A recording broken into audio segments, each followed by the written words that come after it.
Hey garden friends, welcome back to Flower Patch, and today I'm going to take you on a February garden tour. It's not going to be that long and there's not that much to see, but I think you'll like seeing how my garden progresses through the winter. Also, I wanted to be able to compare my Zone 8 garden with others who are in Zone 8 and see the dramatic difference in our conditions.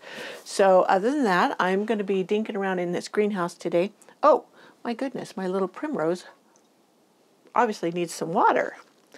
Even in the cold, they do need to be watered. Let me grab something. I'll get this watered, and I hope you enjoy the video of my February garden. Stay to the end, and I have a little treat for you.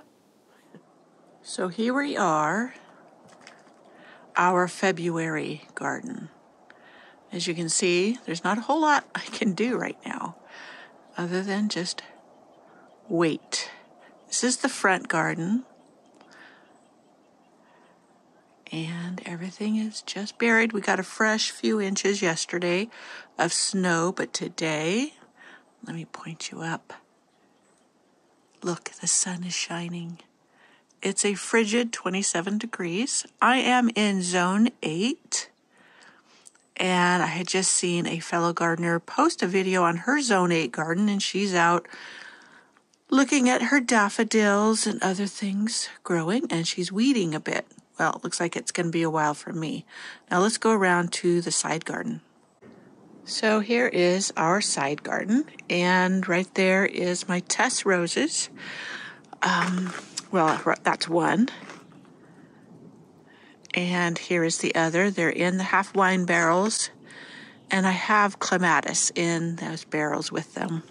And I have a video of when I transplanted these. They were getting eaten by gophers, so I put them in the barrels to grow. Now I need to walk down to my studio, turn the heat up, because I needed or wanted to do some painting in there. And I'm sure it is absolutely freezing cold.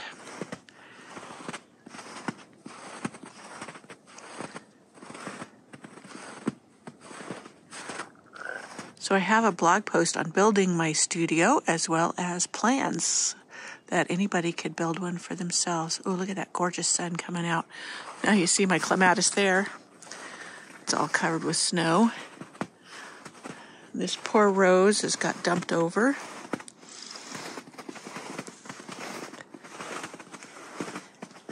And here is the back secret cottage garden, still covered with snow. And I'm not likely to be able to garden anytime soon. My poor arbor over there toppled over. So that'll get fixed. There are climbing roses by it.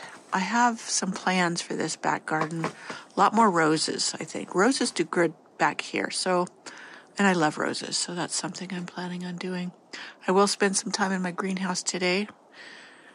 So that is my beginning of February garden look. Everything is just white as can be.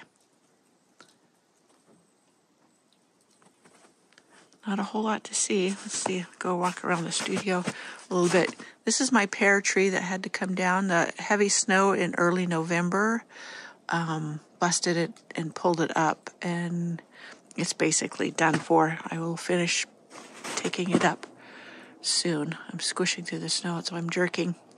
So my lilacs over there looking good. And just waiting for all this snow to melt. It's supposed to be nice this week. Up to the 50s, even one day close to 60. I don't know how cold the nights will be, so the snow may not melt that much, but every little bit helps. So we are walking the path to the greenhouse. Let's see if I can get here without tripping over. I'm just kind of a narrow area where I don't have to sink down into too much snow. My poor chicken house. We are either going to fix this one or we're going to completely rebuild it and make a new one. We are thinking, and hopefully it works out, to put the chicken house up here where the greenhouse is, fence in this area around it for the run. I'm not going to get as many chickens as I have in the past. I don't need that many. Sorry, falling all over the place. And then down here, I'm going to put the greenhouse, this far corner on the left. That gets a lot of earlier sun than where the greenhouse is now. So I think it'll be a better place for my greenhouse. My raised bed, we were supposed to get this filled, and it started snowing early in the season, so I didn't. So I'm still waiting. I need to run wire underneath this raised bed. I'm liking the height. It's great for the back instead of bending over.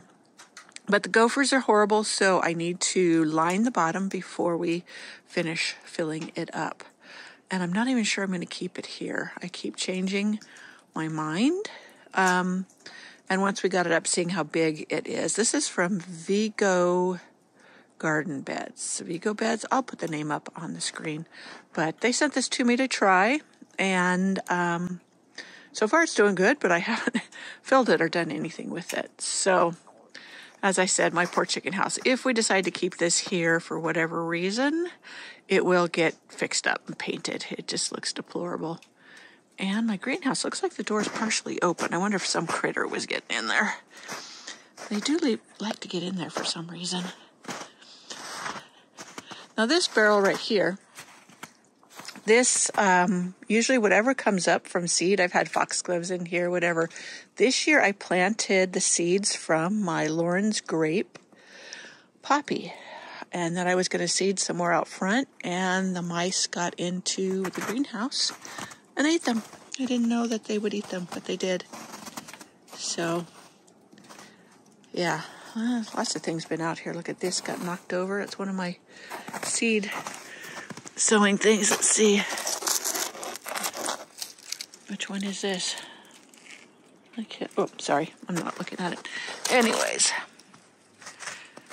Okay, let me see if I can get in here. Oh, okay. So far the roof panel, this roof panel up here that had punched through, and I tried to poke it up as much as possible. It's staying there.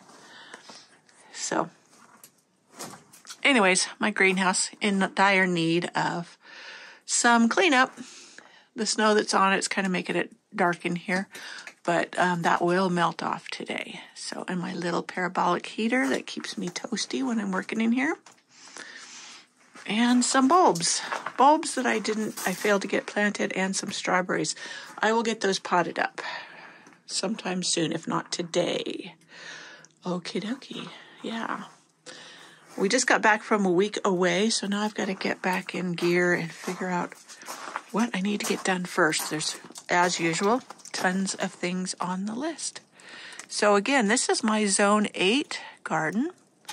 I think it was Jay's Garden Journal was the one that is also Zone 8. And she's on the other side of the country. And quite different conditions. And why I wanted to do the comparison is so many people don't realize that garden zones can differ dramatically as far as growing conditions. So when one person in a particular growing zone, like mine, Zone 8, can be out working the garden, others cannot. And her last frost date is probably earlier in the season than my last frost date. Garden zone only tells you the lowest temperature that averages in your area, not how long you have that temperature or when it begins to warm up, just that you have that temperature on a regular basis in winter. And that tells you what perennials will live in your garden. Okay, enough for me today. I am going to get me some breakfast, and then I am going to get to work out here, either in the studio or in my greenhouse. I may wait in the greenhouse until the sun hits on it and it warms it up a bit. Okay, I'll see you in the next video. Just a little share. Here's some tracks. This is the bobcat tracks that ate my chickens. And he's been coming back around because we've had fresh snow and they're not filled in, his footprints. So he's been here recently. And that's why we have to do something different with the chicken pen, and or just fix the area that he was able to get in at.